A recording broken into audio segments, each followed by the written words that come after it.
And I hope we have once again reminded people that man is not free unless government is limited.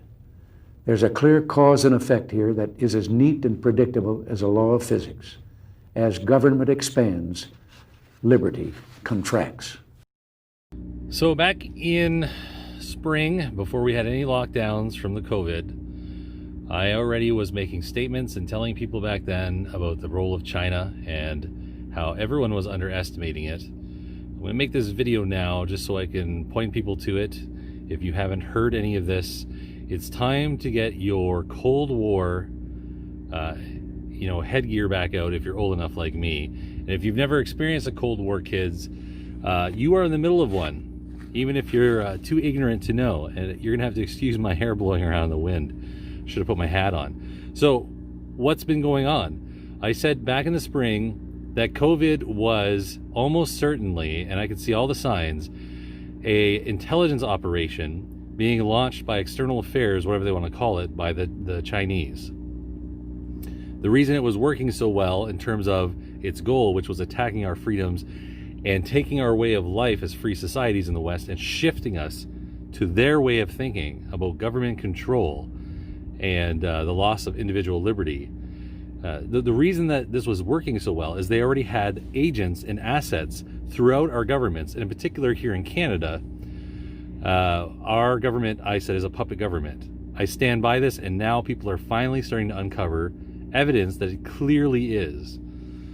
The spike of what we're seeing in activity with the COVID and the desperation from China, the lengths they're going to, was specifically because of Donald Trump's surprise election. Now, I'm going to just very quickly give you a brief timeline of how this happened. And if you want to find evidence on it, you're going to have to go somewhere with more detail. And I encourage you to do that. Study up on history, look at information that's been declassified from CIA and KGB operations on how they would stir up rebellions and topple governments and create puppet governments. A lot of it's been declassified. And all you have to do is update it now with the era of technology that we're looking at with the internet and these big tech companies, which are all in bed, by the way, with China. So let's jump back to the late 80s. We had a Cold War going on for decades, and the Soviet Union petered out. Came as actually a surprise to Reagan's, regime. As in the late 80s, they vanished as the USSR, leaving basically only China left as the stalwart of communism. And China was seen as far less of a threat than the Soviet Union. They had seemed less likely to be aggressive overseas, less involved in intrigue. The Soviet Union was the big bad. So that was gone, and we all started, putting away, like I said, our Cold War gear.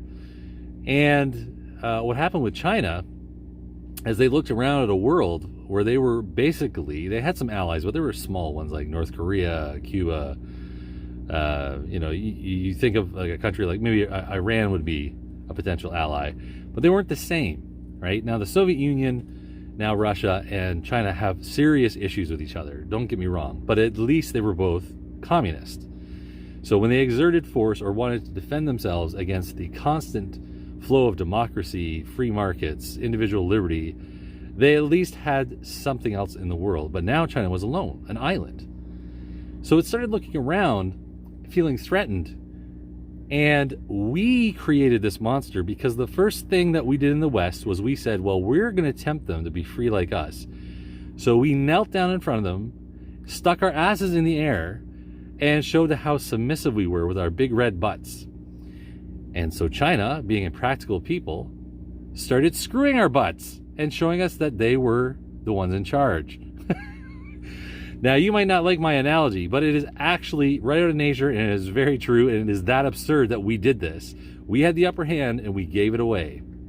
And because of our greed, China was able to spend the last few decades having more influence in Hollywood, in entertainment, in business, in your country, my country, in government, in the United States, to the point where now you can see that they have a hand in rigging elections in the U.S. They have a hand in controlling all of the media's messages on all of these topics, walking lockstep. The movies and the TV shows that are being made are all concerned about what China thinks. And they are also able to use our internal insanity that the Soviet Union planted, but that they're now the beneficiaries of, which is what most easily is called social justice warriors, or social justice. This idea of saying absurd and believing in insane things. I recommend a book that recently came out called The Parasitic Mind by Gad Saad. He explains this in great detail, and how it's madness, a total type of madness. So they use that, and they send their funding through their handlers like George Soros and stuff, and then they go down to their handlers and their handlers. And the CIA and KGB used to do this. They have people rioting in the streets. They have people protesting. This is something people should have long ago been aware of, but they don't teach it in schools anymore because they got to teach us instead about what kind of Halloween costumes that we should wear. And of course, now kids aren't even being taught any of that stuff. They're being told, wear a mask, don't touch each other, listen to authority, watch your parents. They're afraid of the government. You should be afraid of the government too. All of this stuff has been warned to us. Pink Floyd, The Wall, I use that. But 1984, Brave New World. I mean, you name it. We have no excuse. Even V is for Vendetta. He says to them on their broadcast when he takes over the TV station. I know you were scared of a disease. You gave away your freedom. You called it to the government. But there's no excuse. There is no excuse for this. Now we see the rise of China. Will they allow us to have elections? In Canada, our Prime Minister, like I predicted, is now talking about doing mail-in ballots, just like happened in the States.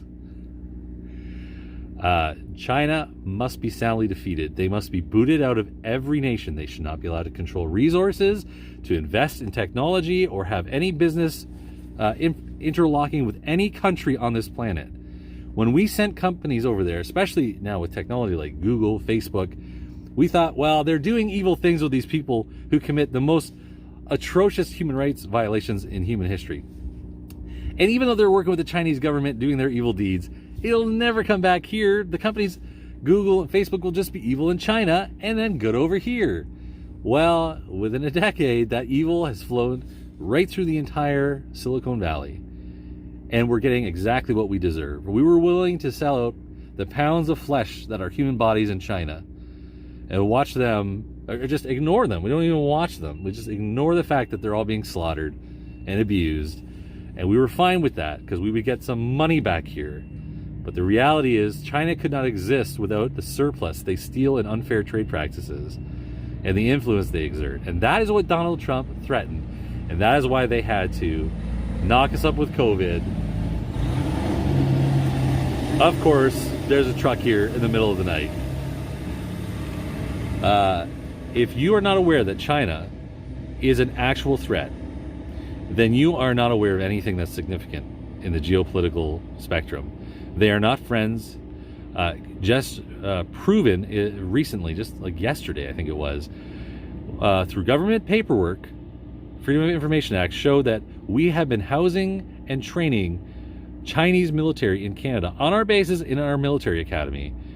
Much to the chagrin, I'm sure, of our NATO allies when they have now found this out, and the Five Eyes intelligence network, amongst others. The U.S. should be very concerned because specifically we were training them, or we were about to start training them, in how to do long-term combat in the cold, in the Arctic.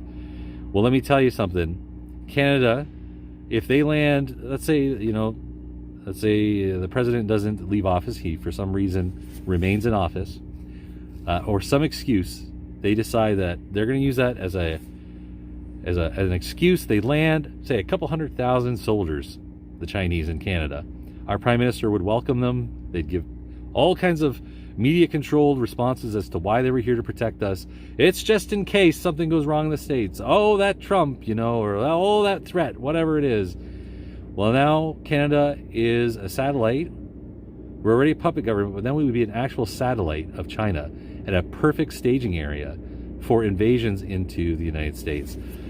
This is very real.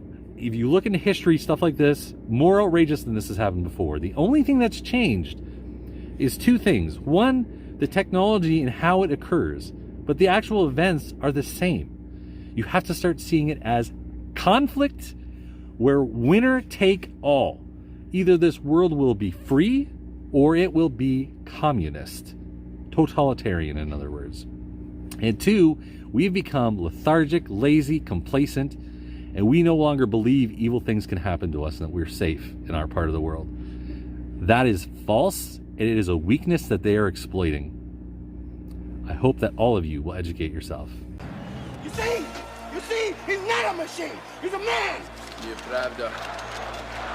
O tak, kuzok, żelazo. Winning more than he does. No pain, no pain, no pain.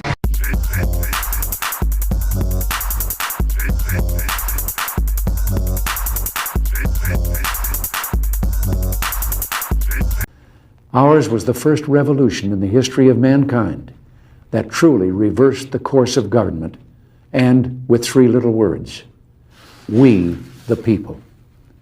We the people tell the government what to do. It doesn't tell us. We the people are the driver. The government is the car, and we decide where it should go and by what route and how fast. Almost all the world's constitutions are documents in which governments tell the people what their privileges are. Our Constitution is a document in which we, the people, tell the government what it is allowed to do.